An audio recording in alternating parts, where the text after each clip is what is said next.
Grand Rising, I'm Ron Usha, and welcome to Conversations on the Spiritual Journey. Today I'm speaking with Lynn K Russell. Grand Rising, Lynn. Grand Rising. Lynn is the author of the book, The Wonder of You, what near-death experience tells you about yourself.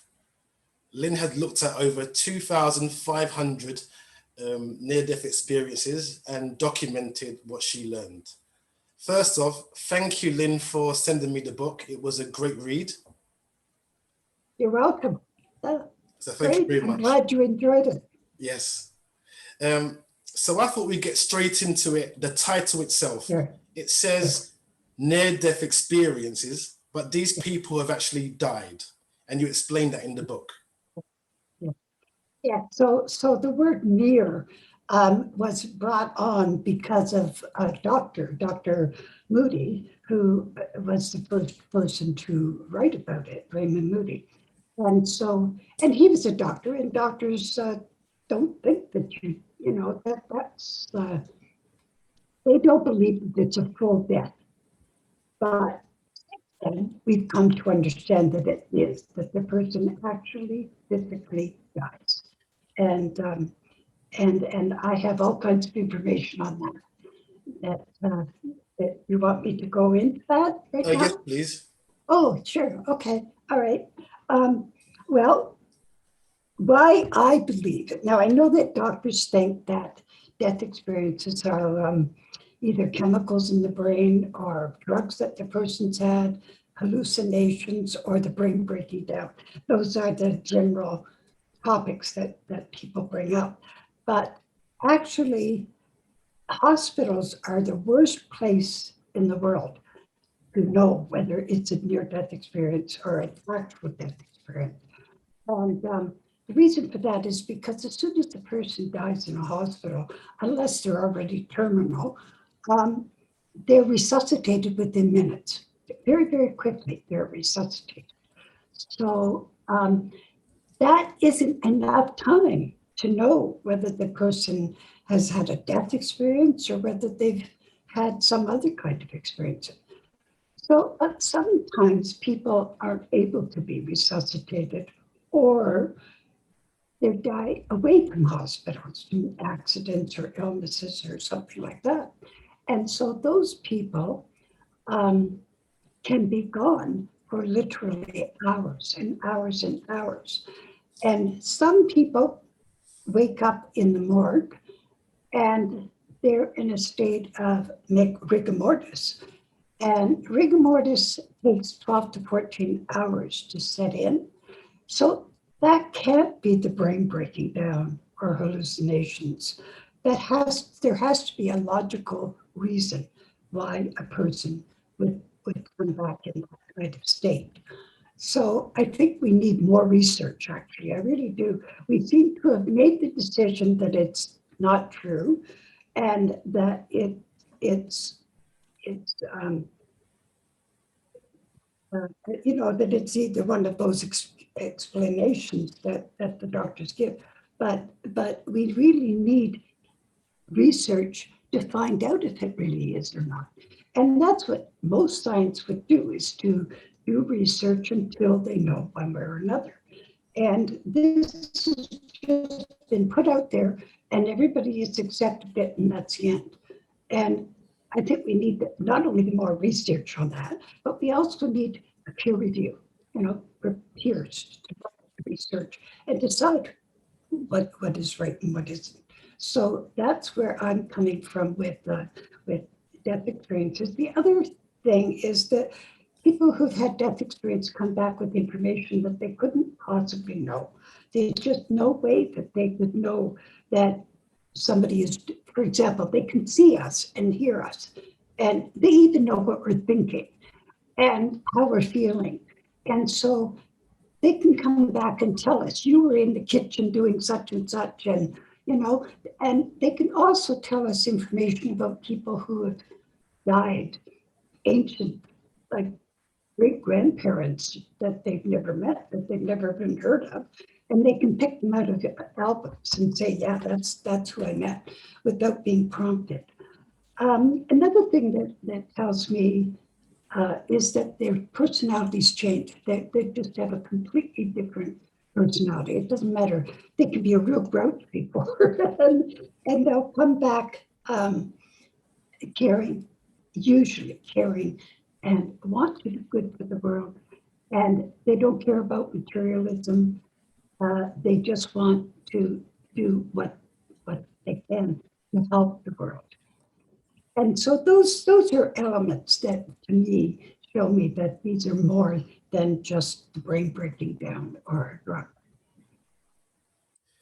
Lynn, what's the longest someone has been dead for before they've come back? Okay.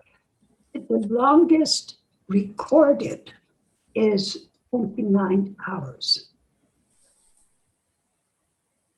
So that was a sailor, an American man, and I just looked him up. His name is Mark. Anyway, he was a sailor, and he was on a dive with a few other guys, and I don't know what they were driving for because he doesn't say, but he says that he accidentally stepped on a poisoned coral or toxic coral, he calls it. And so the poison was going into his body very, very quickly. And so his teammate saw him and immediately got him onto the boat, back onto the ship. But it was too late, he had died. Now, the ship's doctor was, for some reason, attached him to an EEG machine, an electrocardiogram. Sorry, I'm not sure. I think that's right. Anyway, and to studying the brain, and to see whether he was actually done, if there was some brain waves going on or not.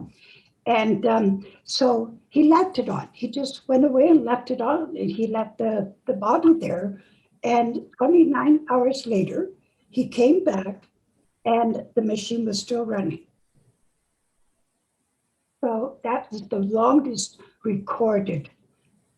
There's some people who have said 3 days that they've been gone, but we don't have a record of that. Like, it wasn't recorded. So, or at least if it was, it wasn't brought out. I don't know the information.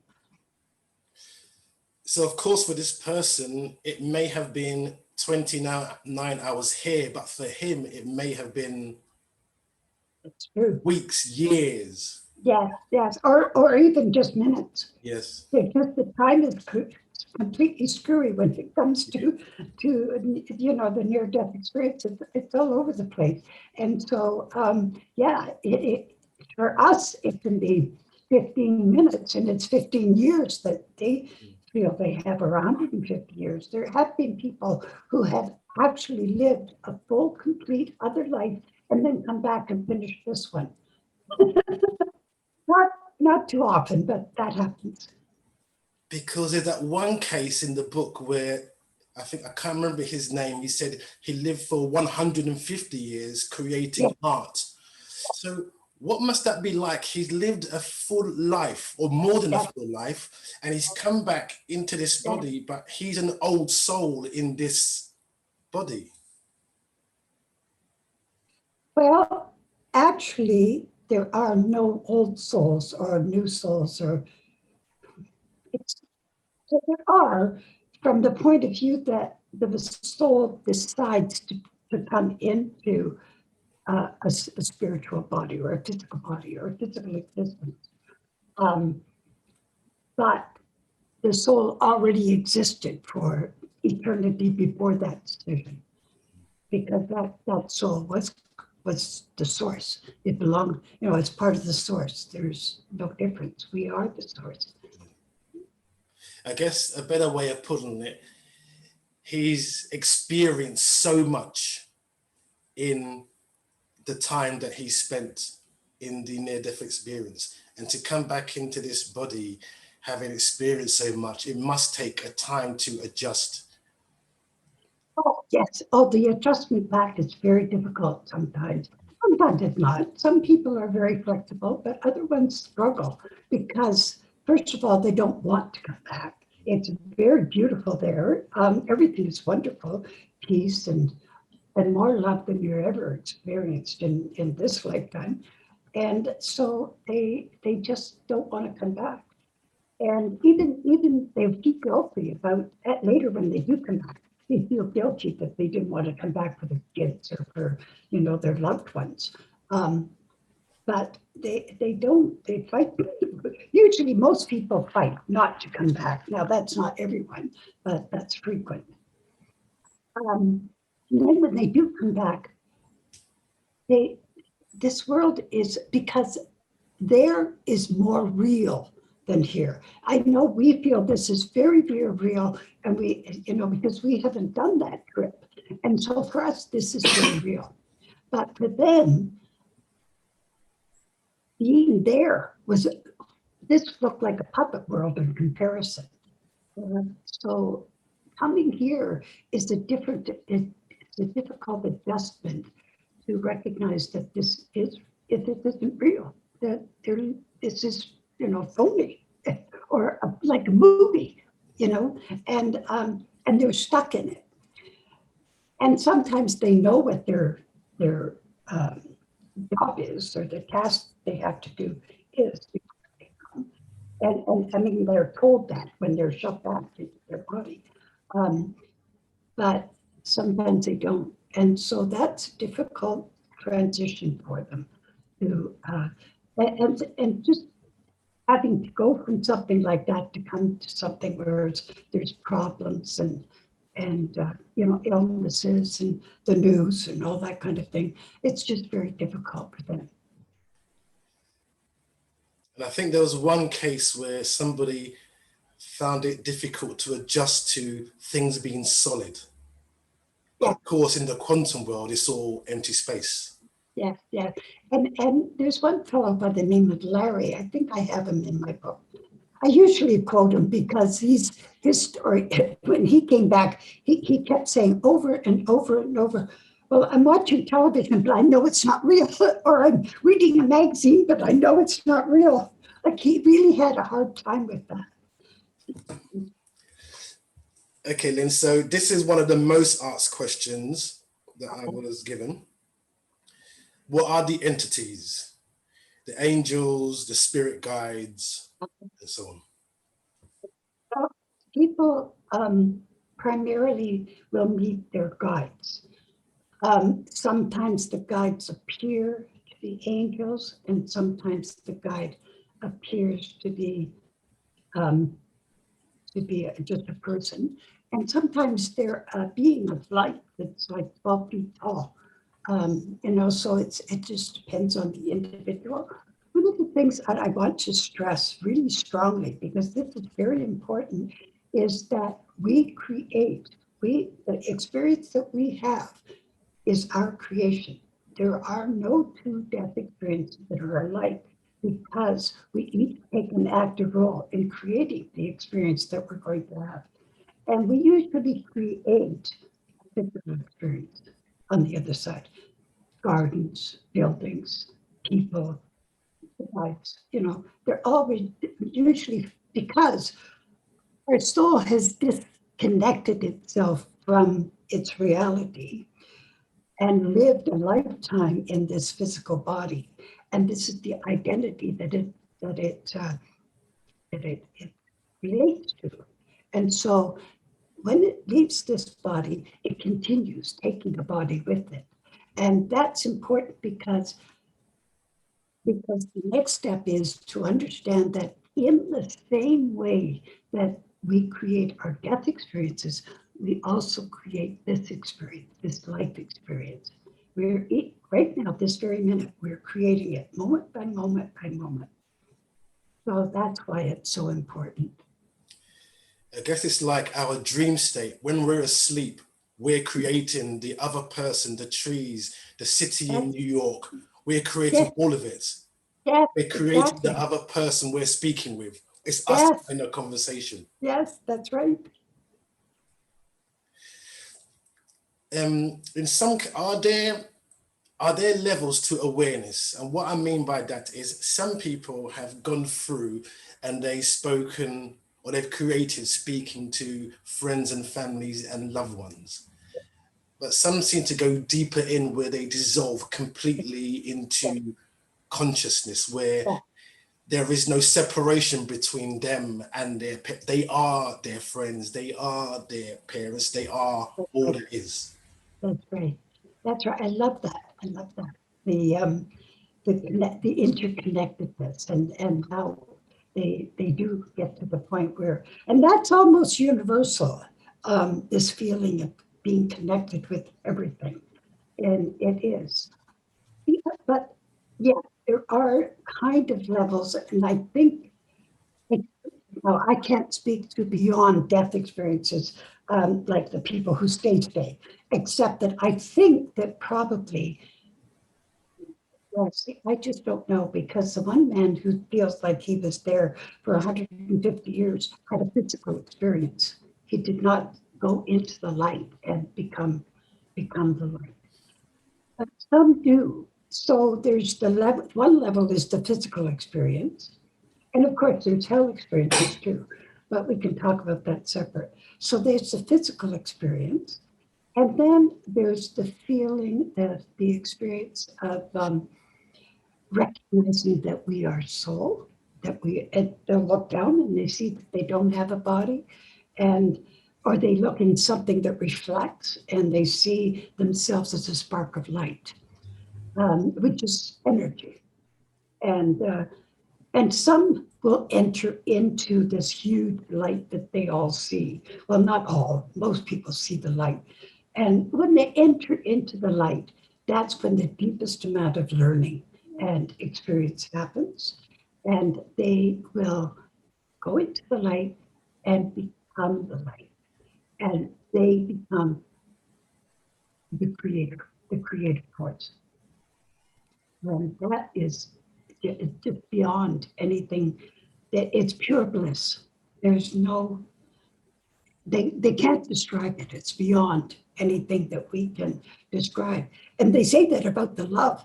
But the one thing that they talk about, the light, when they enter into the light and become the light, they also see how creation happens, and that they're eternal, that they, there is no beginning, and they don't know. There's just always been and always will be. That's it.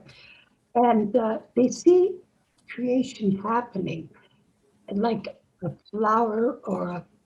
I use the example of a fountain that's overflowing, and it's just flowing and flowing and flowing until there's nothing, it just never stops. And what's overflowing is love energy, love power, love energy. And because love is the essence of this being, this source. And so that's what's flowing out, is this constant love. It just keeps going out and out. And that's what we feel when we go there. And, the first thing people feel almost is that love, because that's what they are. That's their reality. And that's our reality. So this love just flows and flows and flows and creates and creates and creates. It literally never stops.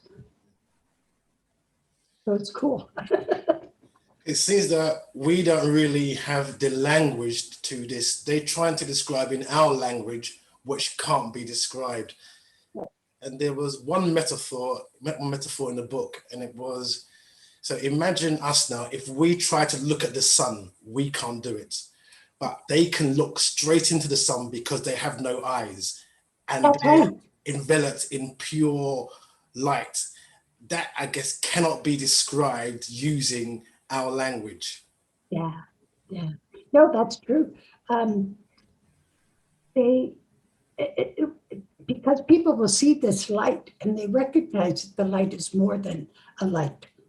And but they do take a, like I talked about before, we take a physical world with us, but in reality we're not physical. That's just our illusion that we are creating, because that's what we recognize, that's what we're comfortable with. So we take the body, but we're not body. And that's why they could look into the light and you know, Yes. yeah, that's exactly. Lynn, is it possible to, or have you read of cases where people have, can they return to different stages of their life? So can they've died at 25, can they return at a younger age? Well, I've never read that. I've never read anybody returning younger or older. They usually it's a continuation of where they left off. And I think that's probably because of the goal that they have to do, or that they, but there is one time when people commit suicide, they are shoved back in their body. If the body is still functioning, they get returned. It's only when the body, they've destroyed the body, they've jumped off a, something or something violent, and they've killed themselves that way. Then they are told that that's a decision that they did not have to make. That was not a decision that they could make. And so they have to come back and with the exact same circumstances and relive that life. Has there been any cases of returning pre-suicide attempts? So they can remember the suicide, but they've returned pre. No, I don't know.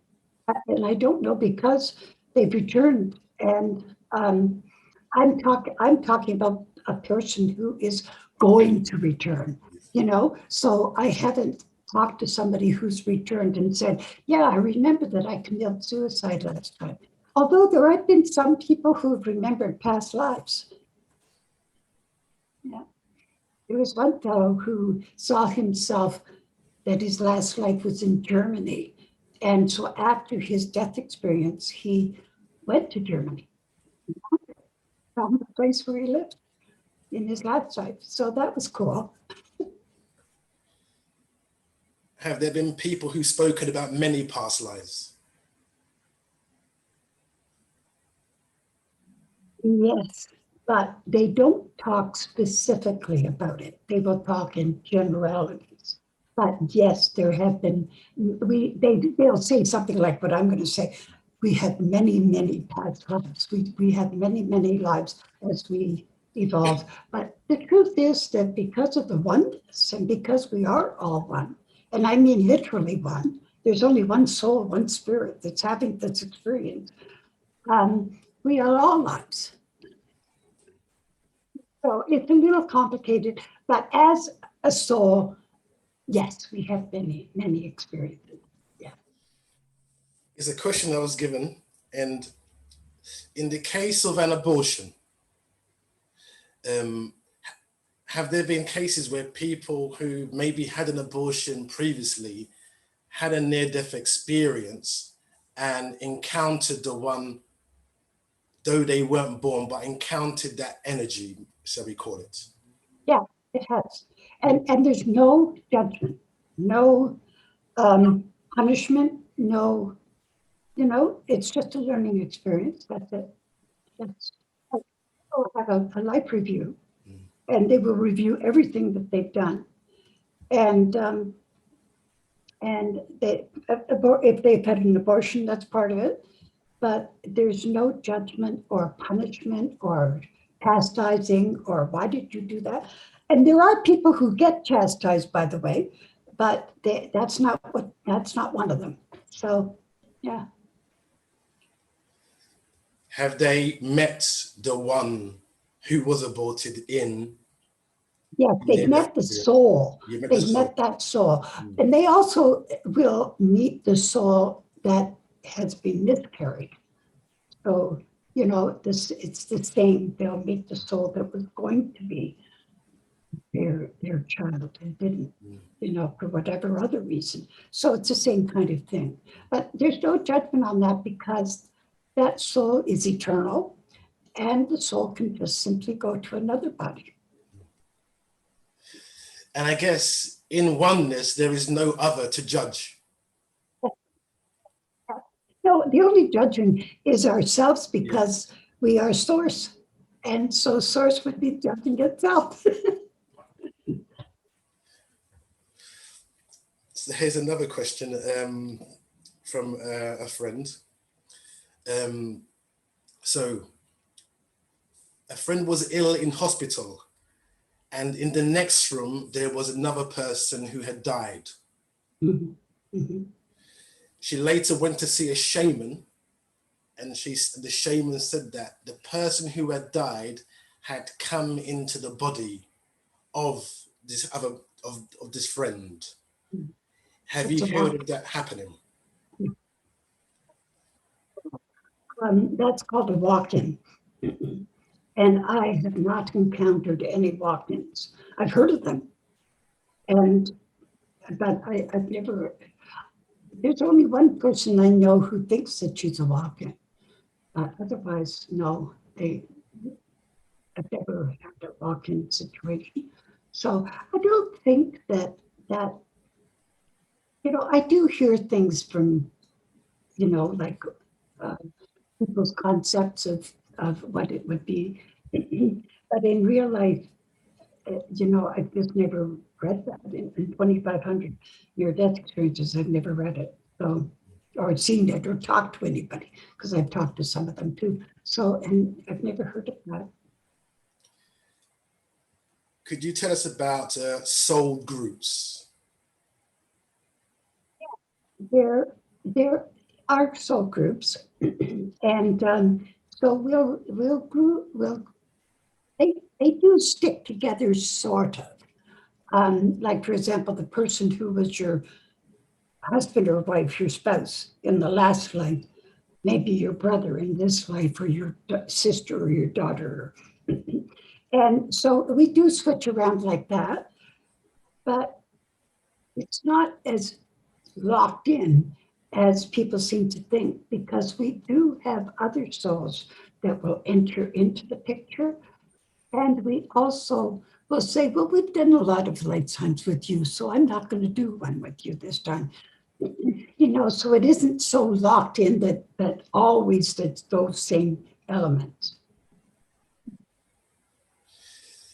And I've read stories of, there was one case which I read, and this lady had married someone and they were happily married.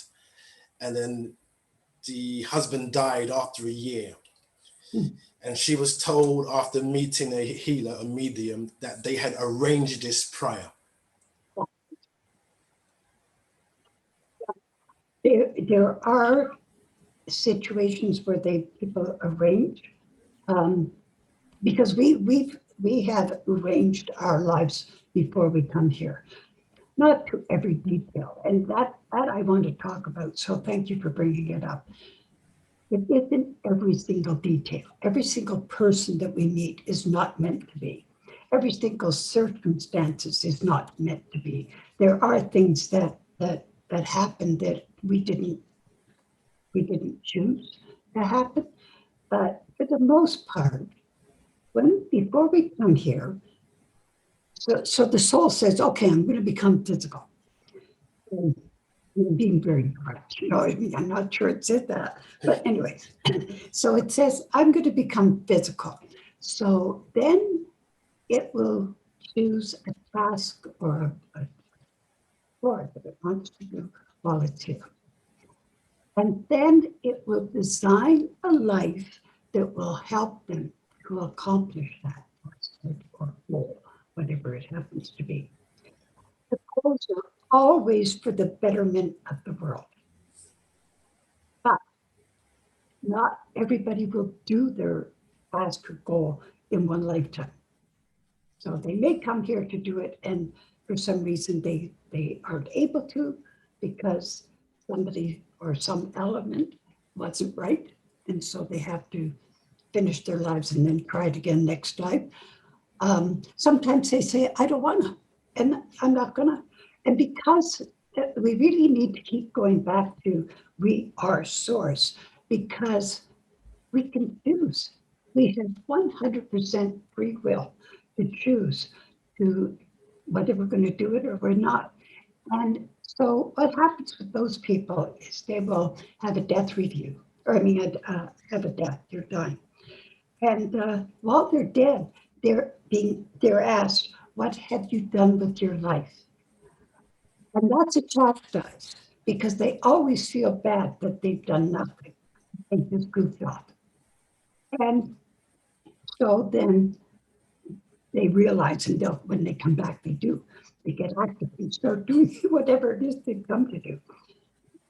But there are circumstances where they're not able to complete their task or goal or whatever, because somebody, like for example, Damien Brinkley, excuse me, I use Damien frequently.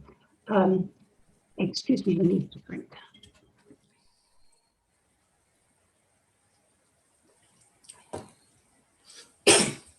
So Damien Brinkley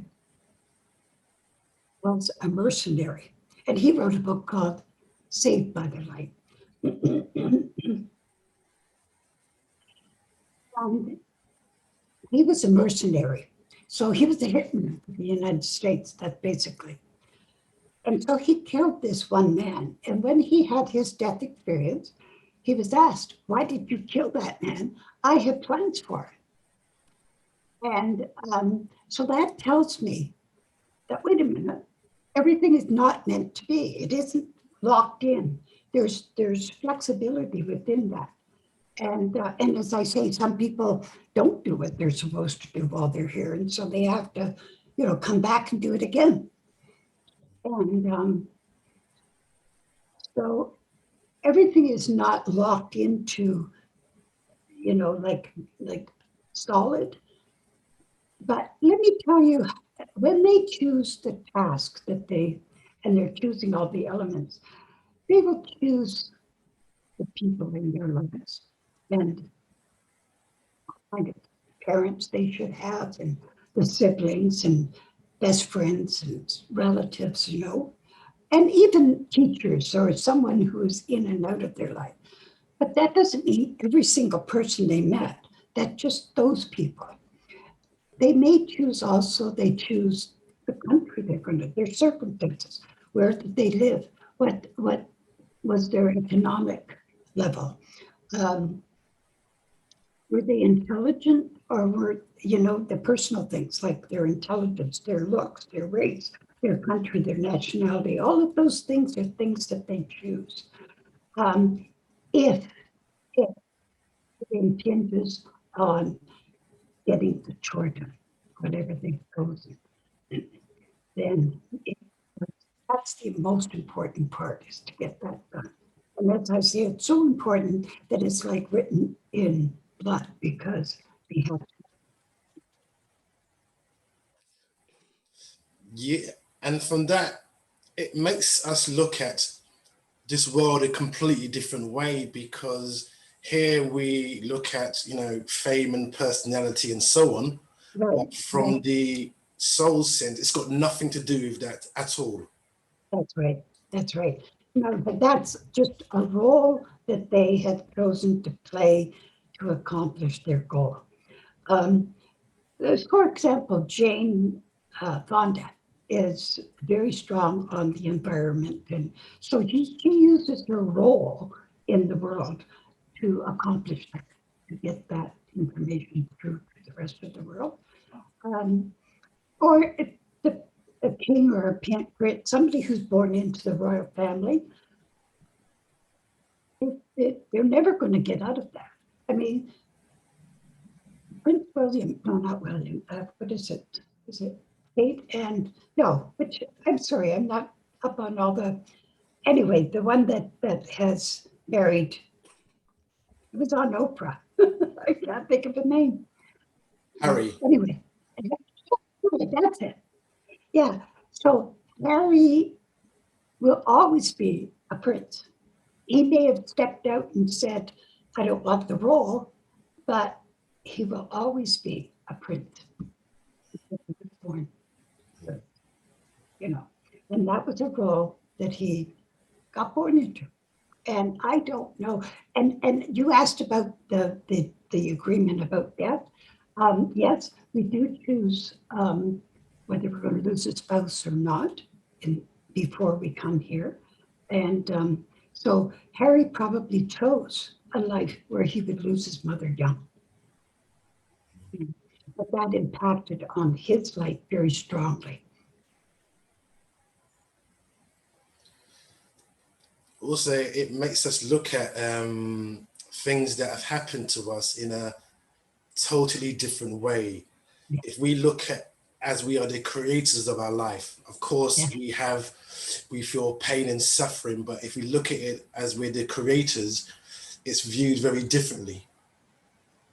And you know, another thing is that nothing is, like I said, everything is flexible because we're source and we can choose. So, but the bad things that are happening, we can choose. You know, we're the ones who do that. There is no, um, um, oh, my brain stopping. There is no, nothing is written in absolute that it has to be.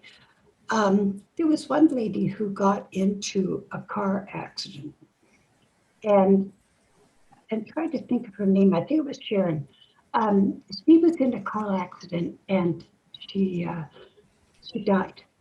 But she had had a baby just before. She was Karen Schaefer. That's her name. She had a baby um, who was just 6 months old. And so she was very upset that she wasn't able to raise her child. And the guides and the other, souls on the other side repeatedly told her, but this is what you chose. Your son or chose to have a mother that would die early, and your husband chose to have a wife who would die early. But she refused to accept that. She just went on and on and on until they finally said, "Okay, go," and they let her come back. And so, you know, nothing is black and white. I actually reread that part this morning. Um, And when I was reading it, I thought, okay, so she had changed the soul plan, the contract, but that's at right. some level, there must have been an agreement between all the souls That's right. to Yes. participate in it. Yeah. That's right. Yeah. Yeah. Yeah. Because all those other souls that connected with her had agreed that they were going to lose her. So yes, that's right. Um, you've talked about how people have regenerated their body or they've healed themselves Mm. after coming back. Have there been cases of maybe blindness or deafness returning, or is it No, mainly just illnesses?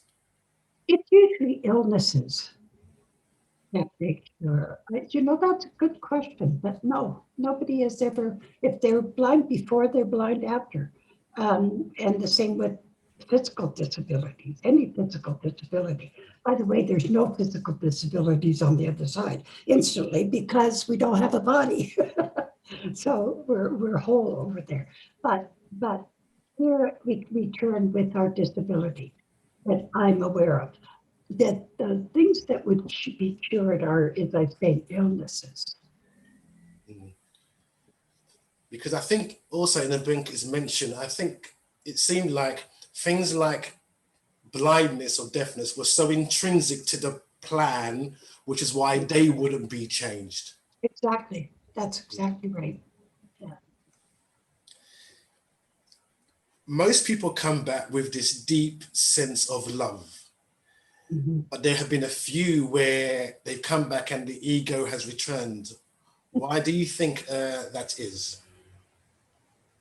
I think they get too back enmeshed into this existence because, yes, the ego does return, sadly, in some cases. But even with the ego returning, they're usually very kind and caring. Um, so, for example, you and I, we work towards doing good for the world. We're ego, we're a personality and we're an ego, and we didn't have a death experience. So, not all ego is bad, you know. Um, it's just a sense of self. And so they do have, but there are some, I've met a couple who returned, got right back to the whole, you know, really strong me first kind of thinking, or that kind of thinking. So they didn't, I don't know what happened. I don't know what their story is that like when they came back, why they returned to an eco, or egotistical, I guess is the better word. Because I read that, I thought of, is it Plato's allegory of the cave, when all they see is the shadows, but these people have actually gone out and seen the reality, That's right. and then seem to have come back into the cave, Yes, and they've kept their memory, but the reality of outside has seemed to have faded again. yes, And again, they've taken the shadows to be real. yeah, yeah, yeah. And so they try to tell, like the story of the cave, they come back and try to tell the other people that, this is real. And the people don't believe them.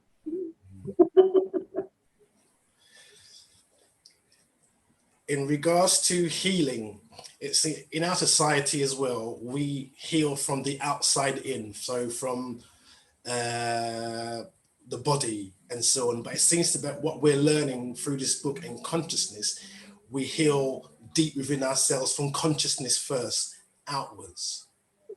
And that's where true healing comes from, both physically and psychologically. Yes, we are consciousness. That's our reality. And how I explained it in the book, and I've just written another book that will. It hasn't found a publisher yet. It's going to be. And what I talk about are two experiments that to me are very significant. Actually, there's more, but those two. The first one is that they have found that our consciousness affects the atmosphere of the world. How we think and how we feel and so on has an effect on the atmosphere. And so that's very important. We also find that our consciousness, our awareness, or whatever, has an effect on particles. Now, these are particles that aren't into they're just floating around in the atmosphere. They're not particles that have become something, So they're ready to become whatever when we need them, but they aren't being used. And we have a direct effect on those. Another experiment is, so this is free, sorry. The other experiment is that they found out that we get a signal or a message or something comes into our brain before we even know what we're going to react to. And that's averaging 7 seconds.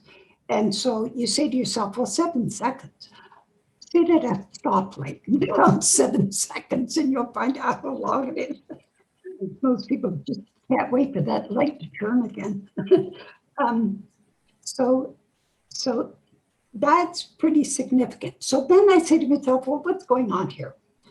And to me, I think that because I do believe we are source.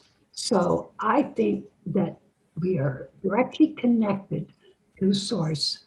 And that is that 7 seconds in, that message that we get ahead of time. But I also think that we are connected to the universe because because we have an effect on it, but because we're source creates the universe through consciousness.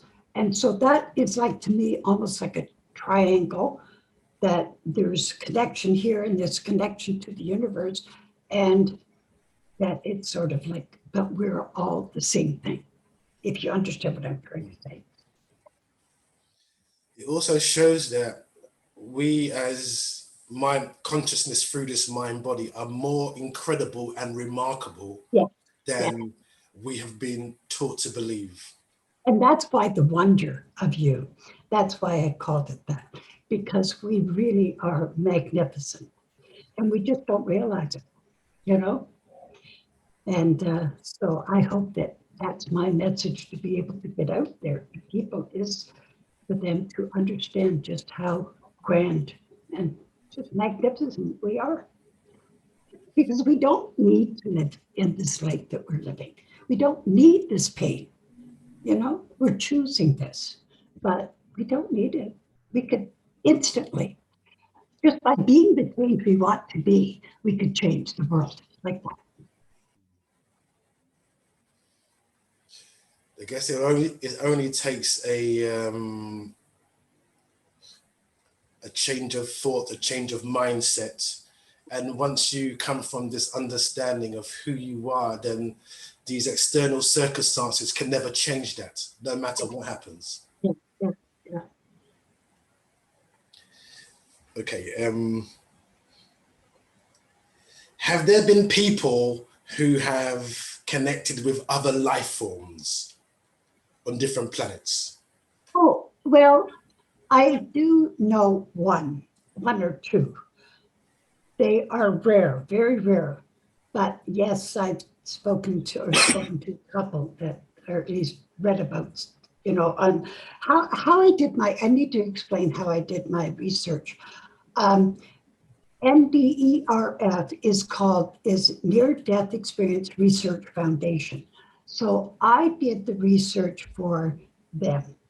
And so people write in to the NDERF and tell their story. And after they tell the story, there's a huge questionnaire that they have to answer. Excuse me. And I tear apart that questionnaire. And I don't do it now, but I did. I tore apart it. So how many people did this and how many people had that happen to them? And in the process, I learned. I've always been involved in spirituality since I was a child. But I learned this near-death experiences put it all together for me. It was like the package, it just packaged it all up and made sense to me.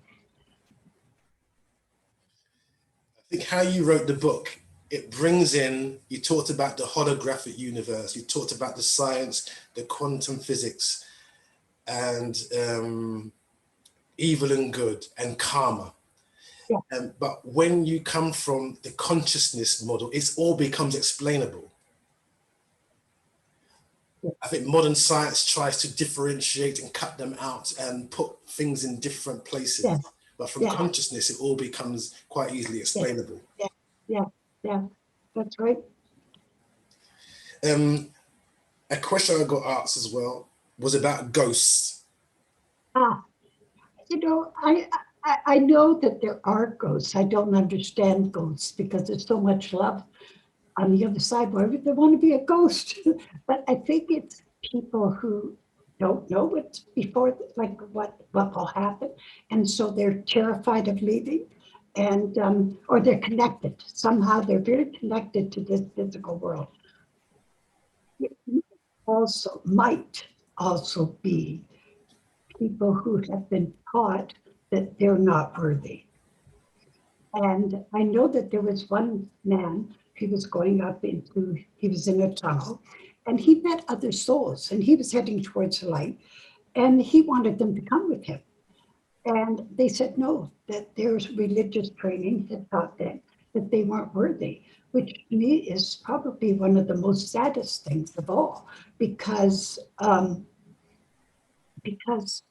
when they get there, they are the light, and they learn this. And so what a shame that they can't go back to their own being. That really is, to me, that's very sad. Yes, I know there are ghosts, I just don't understand them. I know some people have been able to glimpse their past lives. Have they been able to go into future time? I think there was one case where somebody was I think, I don't know if their mind was wiped or they were told they couldn't bring back information from the future. Am I recalling? That's it. That's it. Yeah, they do know what the future is going to be, but there's some, and they will learn in detail what's coming if things continue the way that they are. That doesn't mean that it won't change because, as I said, nothing is absolute. Um, but they're not allowed to bring that back. And so they'll bring back their own life, like what's happening in the future in their own life. And they do bring back small things.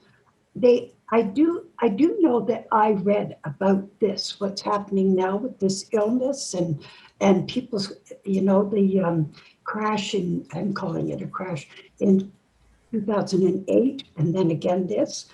Um, these things did get uh, prophesied by people who had had death experiences, but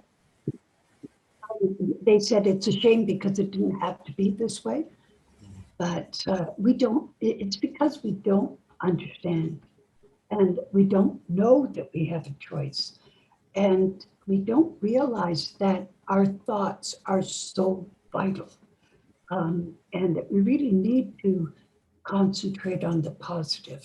We really do, because that's going to change the world. But we don't know that.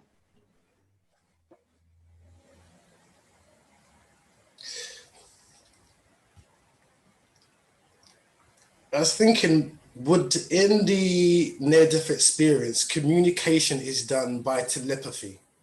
So we read people's feelings and thoughts. Of course, here on Earth, we use language which is able to distort what we really mean.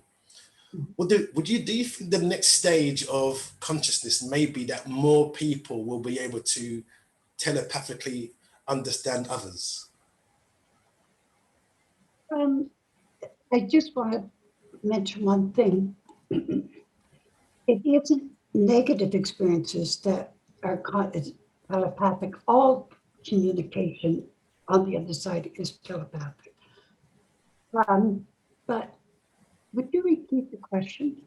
I'm sorry. Would that be maybe the next stage where we can go in the future as a human being? So we are more led by our intuition and feeling rather than words and communicate via that. I think we have a long way to go before we get to that level. Um, we have to understand our reality. We have to understand that our thoughts matter. And, so we really do need a lot more. But I want to go back to the negative experiences because I said I would talk about that. There are people who put themselves into a health situation, and it's horrible, and they're having this awful experience happening to them. Eventually, they will cry, "Get me out of here," or they'll, somehow wish that they didn't have to be there, and that's when they are pulled out right away, instantly. One fellow had himself in hell, and was he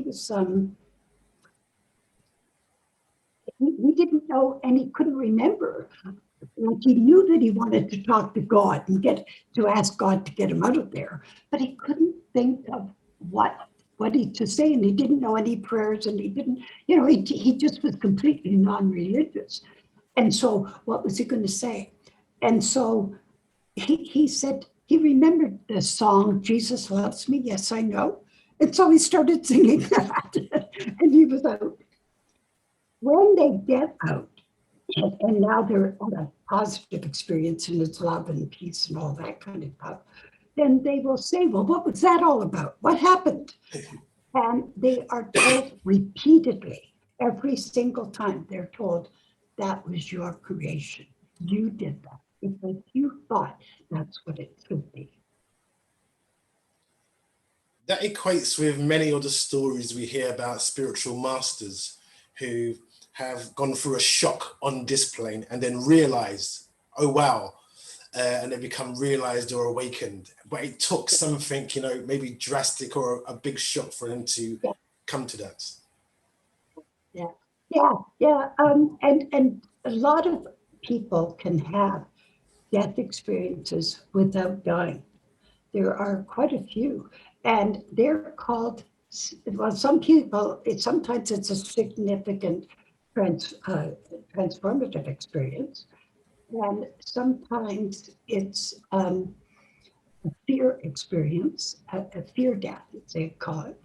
And that's when you're in the middle of an accident, you know this is it, you're going to die. You have a death experience, and the next thing you know, there's no accident. Everything disappeared, and you're driving down the road, or you're at a stoplight, or like it didn't happen. And that happens more often than we realize. I think I would love to hear more about near-death experiences, because there are several that are here in the ERF. So anybody who wants to find out, but they're what I call miracles, because you are in an accident. One fellow was a motorcyclist, and he was in a country road, and there was mailboxes.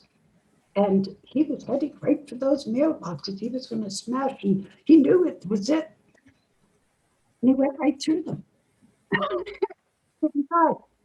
And there was nothing wrong with him. He was perfectly fine. So those are the kind of things that, I love them. That to me is a miracle. People can have death experiences through meditation.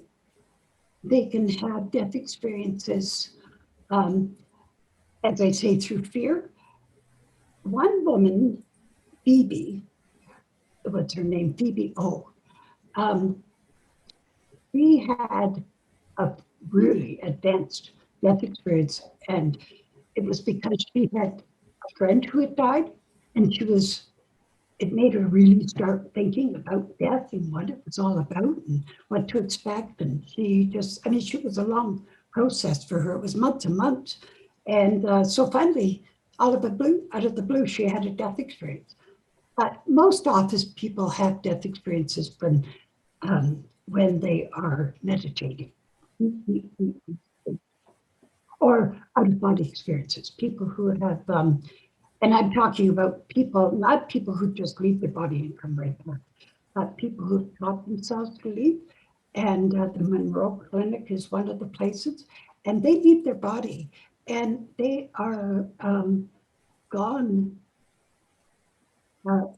They're gone, for a long time. Like they can't teach themselves how to leave the body, so they're gone for hours, and they can often have not full death experiences, but they will meet their guides. They will meet their loved ones after, and they'll have a lot of their spiritual questions answered. And another one that will have death experiences are gurus, like sadhus, or sadhus. I think I'm saying it wrong. I always say it wrong, and I can never remember what the right one is. But anyway, the people, the holy men and women of India often have death, what we would call a death experience, because they'll leave the body and go to the other experience.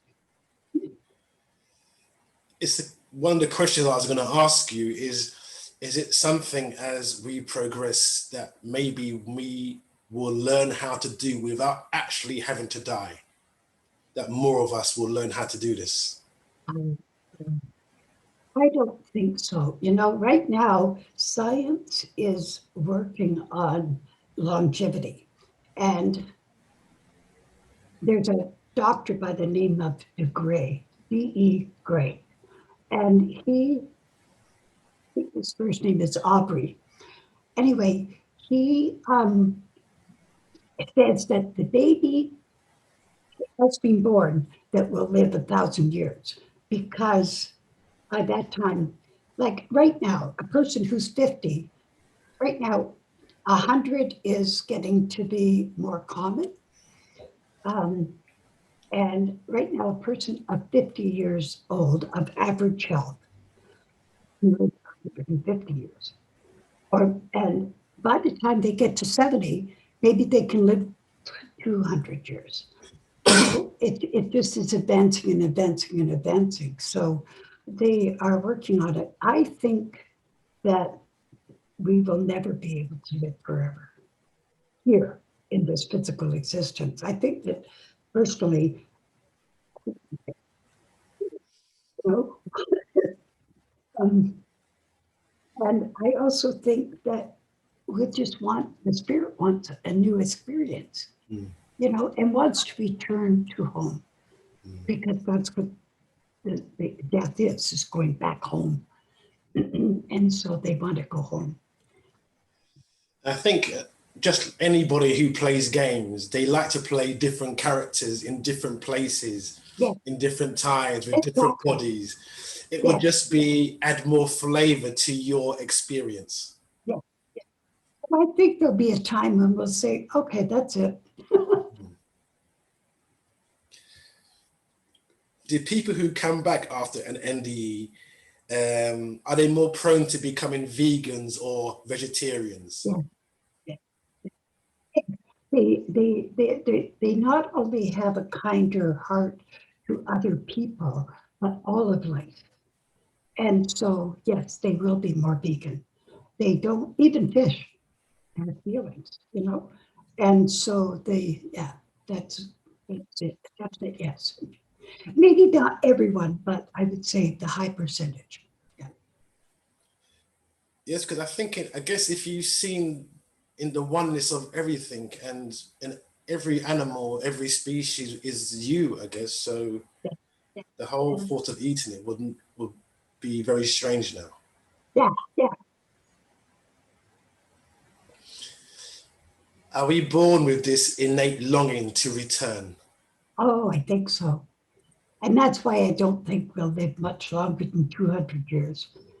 I think that we'll find 200 years is plenty. Thank you very much. And yes, I've been asked about healing rooms full of crystals.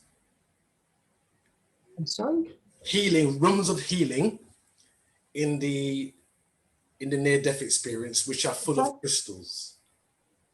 uh, but people do heal themselves, and sometimes they get healed and they don't know how it happened.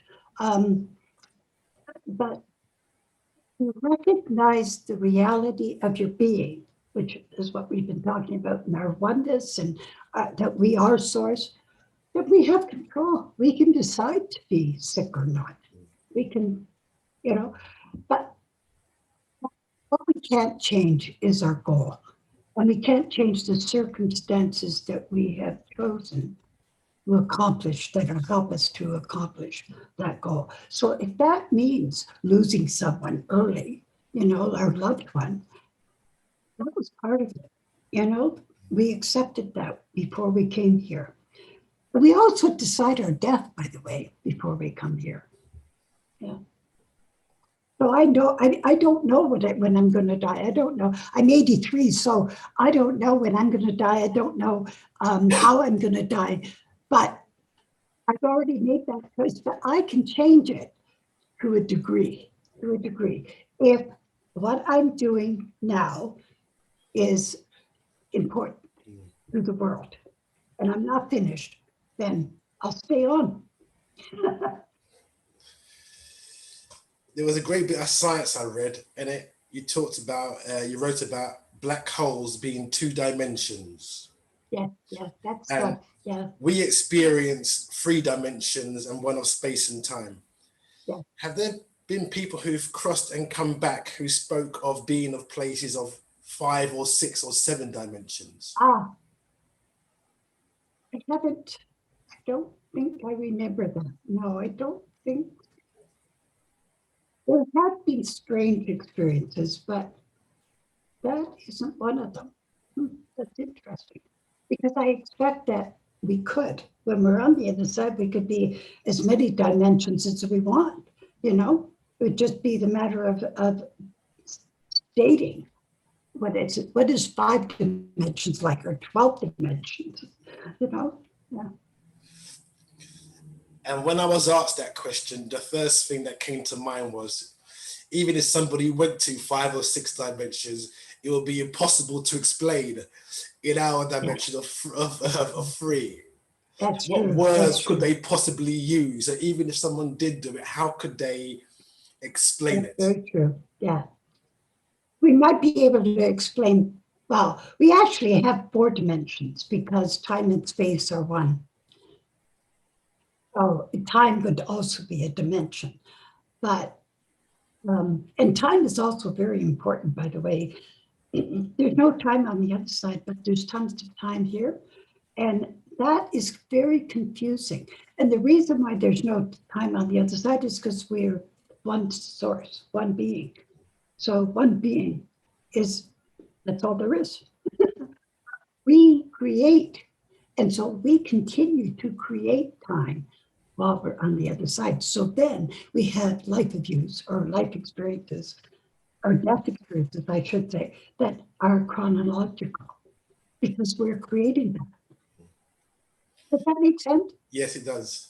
Okay. I guess also in the creative process, the actuality is here and now. But for us to talk, we have to say, oh, I'm going to meet you at this particular time. Right. So That's right. space and time is a tool that we can use. Yes. Yes. And we need space and time to be separate beings. We would not be separate beings without space and time. And I read of one case of a young person. I think she was 3 years of age, and she had a near-death experience. Realized, saw her body, realized the oneness of all. But when she came back as a mature 3-year-old with skills and gifts, unable to relate to the other That's true. 3-year-olds. Yes. Yes. That's right. That did happen. I've read that before. Most children come back a little more advanced than they were because all people who have had death experiences come back more intelligent than they were. Their IQ is raised. But the children particularly, they're higher IQ and they can concept things easy, abstract and all that. But they're kids.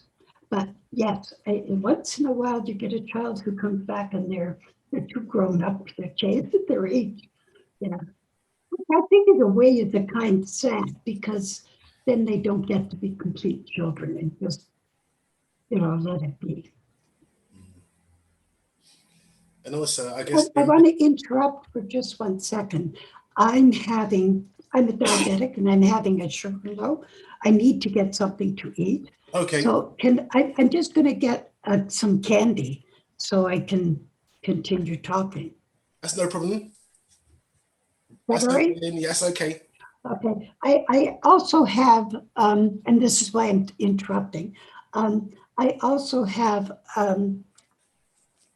another 1 o'clock. I have another Zoom meeting, so I have to leave before that.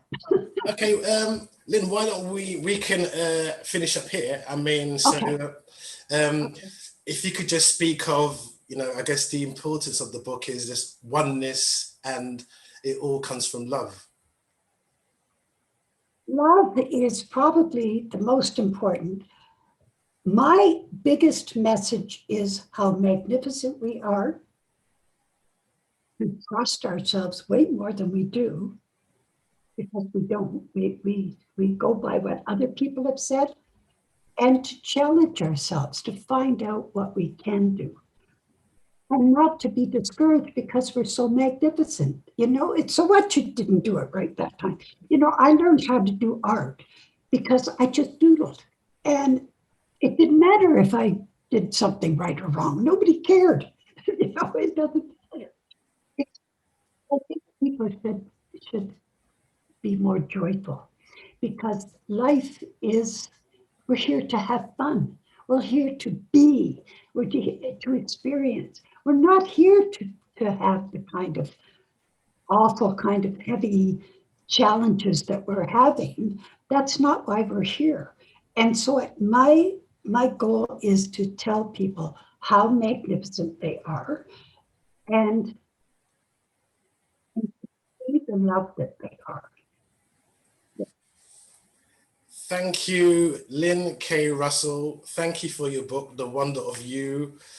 I will put a link to your book and to your workshops when I post it. Okay. So thank you very much, Lynn. It's been a pleasure Well, thank and you. an honor to speak to you. Okay. Wonderful. Thank you very much. So thank you for listening to Ran Usha's Conversations on the Spiritual Journey, and I'll see you soon. Thank you. Grand Rising.